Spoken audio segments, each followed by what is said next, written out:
살아계신 하나님의 말씀 로마서 8장 12절에서 17절까지 말씀입니다. 로마서 8장 12절에서 17절입니다. 그러므로 형제들아 우리가 빚진 자로 돼 육신에게 져서 육신대로 살 것이 아니니라. 너희가 육신대로 살면 반드시 죽을 것이로되 영으로서 몸의 행실을 죽이면 살리니 무릇 하나님의 영으로 인도하심을 받는 사람은 곧 하나님의 아들이라. 너희는 다시 무서워하는 종의 영을 받지 아니하고 양자의 영을 받았으므로 우리가 아빠 아버지라고 부르짖느니라. 성령이 친히 우리의 영과 더불어 우리가 하나님의 자녀인 것을 증언하시나니 자녀이면 또한 상속자 곧 하나님의 상속자요 그리스도와 함께한 상속자니 우리가 그와 함께 영광을 받기 위하여 고난도 함께 받아야 할 것이니라. 아멘. 네, 우리를 17절 보면 우리를 자녀, 상속자라고 하나님의 상속자라고 말하고 있습니다. 오늘 제목은요. 양자 삼으심에 관하여라는 제목으로 말씀을 전하겠습니다. 웨스트민스터 소요리 문답 34번에 양자로 삼는 것은 무엇인가? 라는 질문에 양자로 삼는 것은 하나님의 값 없는 은혜로 정하신 것인데 이로써 우리를 하나님의 자녀의 수요 중에 들어가게 하시고 그 모든 특권을 누리게 하시는 것이다. 이렇게 말하고 있죠. 네, 양자로 삼으셨다. 우리를 하나님의 자녀로 삼으셨다. 라는 말인데요. 우리가 하나님의 자녀가 되기 위해서는 하나님과 함께 할 수 있는 상태가 되어야 되는 거죠. 그래서 이 논리적으로 생각했을 때 이제 뭐 시간적인 순서는 굳이 아니라고 봅니다. 왜냐하면 구원은 그리스도를 영접할 때 한 번에 이루어지는 거기 때문에 칭의가 우리가 의롭게 되었다라고 하나님이 죄 사함을 통해서 의롭게 되었다라고 우리를 칭의해 주셨을 때 그리고 나서 이제 양자로 삼아 주시는 뭐 이렇게 좀 이해하면 좋을 것 같고요. 원래는 하나님의 자녀라 했을 때 하나님의 독생자 누구십니까? 예수 그리스도시죠. 예수님밖에 없는데, 그죠? 그런데 성령님의 그 효과적인 부르심을 통해서 저와 여러분들을요 하나님의 자녀로서 예수님과 연합되었을 때 그리스도 안에서 하나님의 자녀로 삼아 주신다는 것이죠. 그래서 오늘 로마서 8장에도 보면 16절 17절 다시 한번 읽어보면요. 성령이 친히 우리의 영과 더불어 우리가 하나님의 자녀인 것을 증언하신다 그랬고요. 17절에 상속자가 되었다. 그리고 그리스도와 함께한 상속자가 되었다. 그리스도가 없이는요 우리는 하나님의 상속자가 될 수 없다는 것이죠. 정확하게 말하면 그리스도가 하나님의 상속자이신데 그 그리스도와 연합된 저와 여러분도 하나님의 자녀로 보아주신다고. 그래서 15절 다시 보면 이제는 종의 영이 아니라 양자의 영을 받았으므로 우리가 아빠, 아버지라고. 히브리어의 이 아빠도 굉장히 친근하게 아빠라는 단어인데요. 이 한국말로 아빠, 어린아이가 아빠 하는 그 뉘앙스의 언어로 하나님을요 굉장히 친근하고 가깝게 부를 수 있게 되었다. 이렇게 말하는 것이죠. 그럼 칭의와 양자됨이 어떻게 구분이 되냐, 어떻게 조금 다르냐. 구원 안에서는 이제 굳이 구분해서 이렇게 설명을 하는 것이지만 한 구원이 하나님의 죄사함과 우리를 의롭다라고 칭해 주시고 우리를 자녀 삼아 주시고 우리의 삶을 인도하시는 그 모든 과정 가운데 있는 것인데 법적으로 변화된 걸 이제 칭의라고 말하고 우리의 신분이 원래는 그저 죄 때문에 마귀 자녀였는데 우리를 하나님의 자녀로 우리가 의롭다고 선언해 주시는 거랑 우리를 자녀로 삼아 주셨다라고 자녀다라고 선언해 주시는 거랑 조금 뉘앙스가 다르죠. 하나님의 왕국의 시민으로서의 칭의라면 이제는 하나님의 가족의 구성원으로서의 양자입니다. 그래서 칭의라는 부분을, 그러니까 하나님의 심판자로서의 입장으로서 너가 의롭구나, 의롭지 못하구나, 죄가 있구나, 없구나 라는 부분을 이렇게 분발을 한다면, 이제 이 양자 부분에 있어서는요, 하나님의 자녀로 삼아 주신다는 부분에 있어서는 아버지 하나님, 정말 나를 사랑하시고 나에게 관심을 가지시고 나에게 좋은 것을 주시고자 하는 그 아버지 하나님에 대해서 우리가 알 수 있게 되는 것입니다. 그런데 이 모든 것이 값 없는 하나님의 은혜의 행위다. 값 없는 은혜의 행위에 대해서 한번 말씀드렸었는데, 정말로 가치가 없어서 그냥 대충 주는 게 아니고, 이 가치가 너무너무 가치 있고 너무너무 중요하고 너무너무 큰 것이기 때문에, 그죠? 우리가 그것을 해결하고 이걸 지불할 수 있는 능력이 없는 것을 아시고, 그죠? 그냥 우리에게 은혜로 주셨다라는 부분이죠. 이 모든 것이요, 성령님의 효과적인 부르심 안에서 일어나는 것이다. 그죠? 칭의, 의롭게 된 것, 이제 하나님의 자녀로 삼아주시는 것, 양자. 요한일서 3장 1절 보면 이렇게 말합니다. 보라, 아버지께서 어떠한 사랑을 우리에게 베푸사 하나님의 자녀라 일컬음을 받게 하셨는가. 우리가 그러하도다. 그러므로 세상이 우리를 알지 못함은 그를 알지 못함이라. 이 세상이 우리에 대해서 모르는 것, 이해할 수 없는 거죠. 어떻게 사람이 신의 자녀가 하나님의 자녀가 되느냐, 이해할 수 없는데, 하나님의 사랑의 베푸심을 통해서 우리가 자녀라 일컬음을 받게 하셨는가, 우리가 그렇게 되었다, 이렇게 말하고 있습니다. 에베소서 1장 5절엔요, 그 기쁘신 뜻대로 우리를 예정하사 예수 그리스도로 말미암아 자기의 아들들이 되게 하셨나니, 이렇게 말씀하고 있어요. 예수 그리스도 안에서 이 모든 것이 이루어진 것입니다. 갈라디아 4장 4절 5절을 읽어드리겠습니다. 갈라디아서 4장 4절 5절입니다. 때가 참에 하나님이 그 아들을 보내사 여자에게서 나게 하시고 율법 아래 나게 하신 것은 율법 아래에 있는 자들을 속량하시고 우리로 아들의 명분을 얻게 하려 하시니라. 어떤 명분이? 아들의 명분. 아들로서 그리스도가 율법 아래에 있는 자들, 우리를 죄 가운데 있는 우리를 속량하시고 이제는 아들의 명분을 얻게 하려고 우리에게 그리스도께서 그 율법 아래 태어나셨고, 그리고 하나님의 때에 여자에게서 나게 하셨고, 이렇게 말씀하고 있는 것이죠.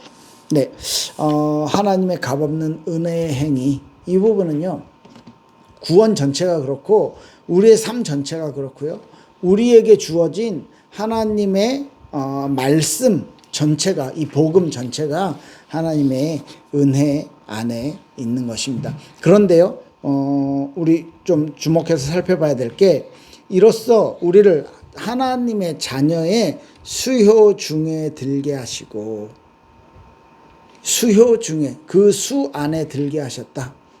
정해놓은 구원받는 사람이 있다는 거예요. 그 정해놓은 사람들이 있는데, 그 정해놓은 사람만 구원받을 수 있는데, 이것은 하나님이 구원을 계획하실 때부터 이미 세상에 얼마나 많은 사람들이 태어나고 죽고 하게 되는 것을 하나님께서 이미 다 정해 놓으셨는데, 그 중에 누구는 구원할 것이다 라고 그 수요가 정해져 있는 안에 우리를 불러주신 거예요.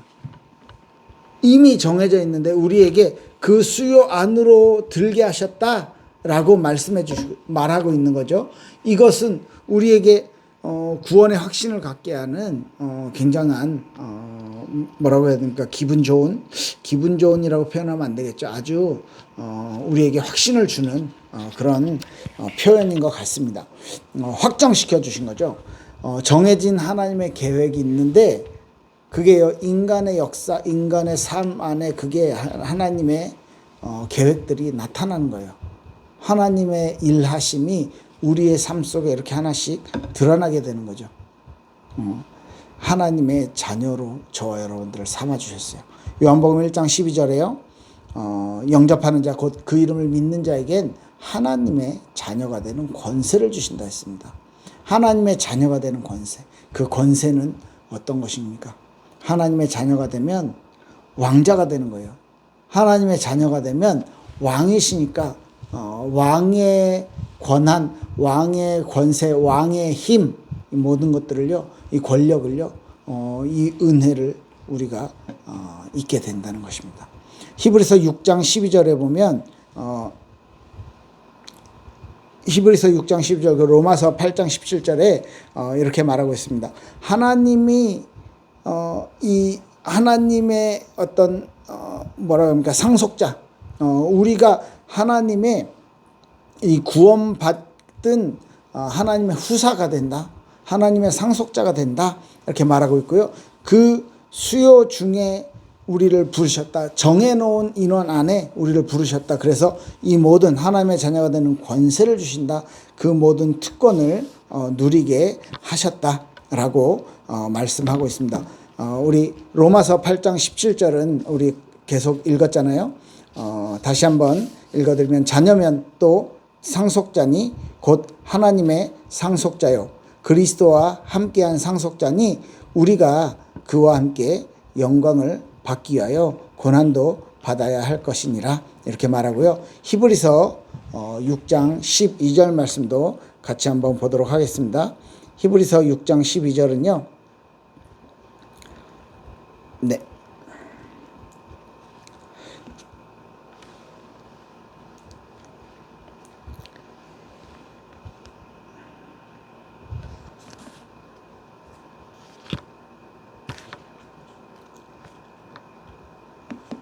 예, 히브리서 6장 12절 성경을 보겠습니다.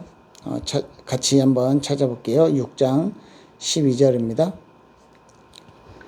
예, 게으르지 아니하고 믿음과 오래 참음으로 말미암아 약속들을 기업으로 받는 자들을 본받는 자 되게 하려는 것이니라, 이렇게 말씀하고 있어요.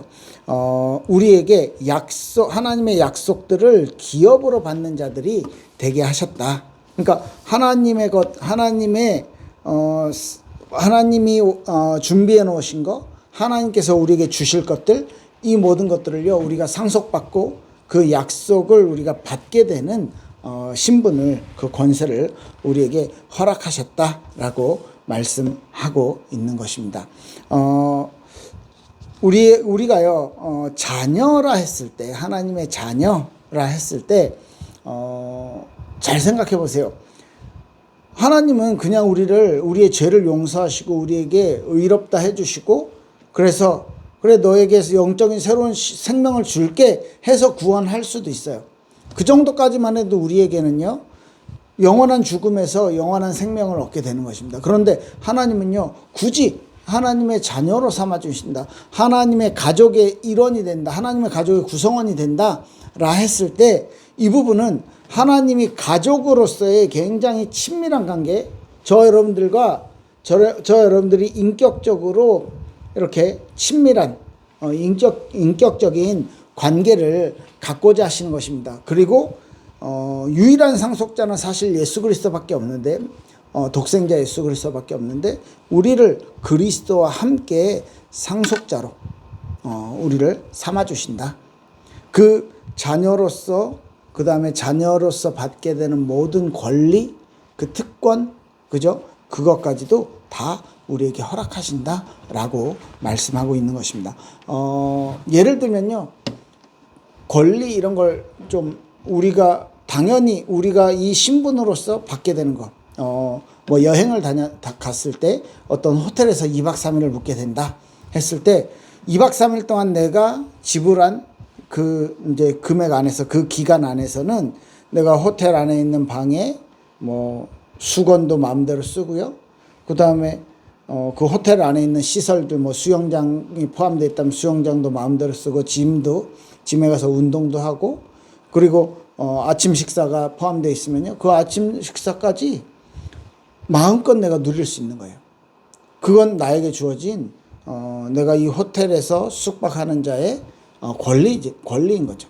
뭐 굳이 비교가 안 되는 것이지만, 하나님의 자녀가 되었다, 하나님의 상속자가 되었다, 하나님의 가족의 일원이 되었다라고 했을 때, 하늘나라에서 누릴 수 있는 특권들을요, 우리가 함께 누릴 수 있게 된다는 것입니다. 네, 이 부분은 사실 우리 그 동화 왕자와 거지라는 동화 아시잖아요. 그 왕자와 거지에서 이 거지가 갑자기 왕자가 돼. 왕자 자리에 똑같이 생겨가지고 이제 왕자가 우리 바꾸자 해가지고 왕자 자리에 앉았는데 자기는 명령만 하면 모든 것이 다 되는데 그죠? 막 몰래 막 이렇게 숨어 들어가서 부엌에서 뭐 먹다가 걸리기도 하고 그 다음에 왕자의 자리에 앉아서 엄청나게 그 무겁고 큰 이제 그 옥새가 있잖아요. 옥새 가지고 이 옥새는요 왕의 이렇게 왕자의 명령을 전달하는 그 아주 특별한 권세가 있는 그런 저거잖아요. 그 물건이잖아요. 그래서 왕의 명령이 담겨지게 되는 거예요. 어떤 글을 쓰고 이 도장을 찍었을 때. 그런데 이 옥새 가지고 막 호두 까고 있어요. 그럼에도 불구하고 그 왕자의 자리에 앉아 있는 거지에게 왕자로서의 품위도 없고 왕자로서의 뭐 지식도 없는 그 거지에게 모든 사람이 순종하고요. 모든 사람이 그에게 잘 보이려고 하고요. 그가 이상한 짓을 해도 뭐라고 할 수가 없어. 그 권세를 모르고 호두를 까먹고 있는 옥새로 호두를 까먹고 있는 그 왕자의 모습 안에서도 그럼에도 불구하고 왕자에게 따라오는 권세가 있다는 것이죠. 저와 여러분들에게 하물며 저와 여러분들은 하나님의 자녀입니다. 하나님의 자녀에게 따라오는 어마어마한 축복이 우리에게 있는 거예요. 그래서 우리를 상속자로 부르셨다. 이걸요 성령께서 우리를 보장해 주신다. 성령께서 우리를 보증해 주신다. 갈라디아 4장 6절에 보면 너희가 아들님으로 하나님이 그 아들의 영을 우리 마음 가운데 보내사 아빠 아버지라 부르게 하였느니라. 하나님의 영이 우리 안에 있어서 그래서 아빠라고 아버지라고 부를 수 있게 되었다라고 말하고 있습니다. 그리고 우리의 삶을요 우리의 필요를요 마태복음 6장 32절 보면 모든 것 다 하늘아버지가 아신다. 너희가 무엇을 먹고 무엇을 입고 걱정하지 말아라. 이거 너네한테 필요한 거 다 아신다. 이렇게 말씀하고 있죠. 그래서 우리에게 주시는 것은요 다른 것이 아니고 하나님이 기뻐하시는 것, 하나님의 의, 하나님의 나라, 그의 뜻과 그의 의를 구하라. 먼저 그걸 구해라 라고 말하고 있는 것입니다. 우리에게 준 특권은요 그리스도와 함께 할 수 있는, 그리스도와 함께 하나님의 것을 상속받을 수 있는 그런 자녀로 삼아 주셨다는 것입니다. 그럼 우리에게 자녀로 삼아 주신 것은요 진짜 하나님이 나랑 가족으로서 가깝게 나와 관계를 맺고 싶으신 거예요. 원래는 그런데 우리가 마귀 자녀였어요. 에베소 2장 2절 보면요 본질상 2장 3절이죠. 본질상 진노의 자녀이었더니. 그리고 2장 2절에는요 불순종의 아들들이라고 말해요.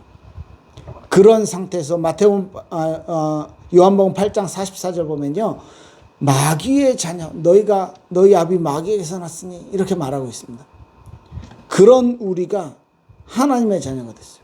진노의 자녀였고 불순종의 아들이었고 마귀의 아들이었는데 우리를 하나님의 자녀로 삼아주신 것입니다. 이것이 어마어마한 축복이에요. 이 모든 것이 이 아까 읽었던 로마서 8장 12절에서 17절에 너무너무 잘 나타나 있습니다. 우리가 종의 영이 아니다. 더 이상 무서워하는 종의 영이 아니고 양자의 영을 받았다. 이젠 아빠, 아버지라 부를 수 있다. 그 우리에게 주신 그 축복이 상속자로서 그리스도와 함께 된 상속자로서의 그 신분이 우리에게 주어지게 된 것이다. 이 양자됨은요 그리스도께서 값없이 은혜로 주신 것, 이걸 기억해야 돼요. 그래서 우리 안에 효과적으로 성령의 부르심 안에서 주어지는 완성되어지는 은혜입니다. 그 축복입니다. 그리고 이 양자됨은요 영원히 변하지 않아요. 영구적이에요. 이것을 통해서 우리가 하나님께서 우리에게 승리할 수 있도록 하나님이 우리를 승리할 수 있도록 인도하시고 성령께서 우리를 인정해 주시고 성령께서 우리를 보장해 주시고 우리를 축복해 주신다는 겁니다. 그래서 아까 읽었었죠. 16절 로마서 8장 16절 17절을 읽고 마치겠습니다. 성령이 친히 우리의 영과 더불어 우리가 하나님의 자녀인 것을 증언하시나니, 그죠? 이 성령께서 우리를 보장해 주시는 거예요. 자녀이면 또한 상속자, 곧 하나님의 상속자요. 그리스도와 함께한 상속자니 우리가 그와 함께 영광을 받기 위하여 고난도 함께 받아야 할 것이니라. 아멘. 네, 저 여러분들이요, 하나님의 자녀로서, 하나님의 상속자로서의 이 축복을 가지고 정말 자녀답게, 왕의 자녀답게, 하나님의 자녀답게 이 세상에서 하나님이 기뻐하시는 뜻을 가지고 그것을 알고 지키는 그런 삶을 살길 주 예수 그리스도의 이름으로 축복합니다. 기도하겠습니다. 살아계신 하나님 감사합니다. 우리에게 주신 은혜가, 우리에게 주신 구원이, 우리에게 주신 자녀된 축복이, 상속자로서의 축복이 우리 삶 가운데, 우리 인생 가운데 누려지게 축복하옵소서. 감사드리며 예수님 이름으로 기도합니다. 아멘. 감사합니다.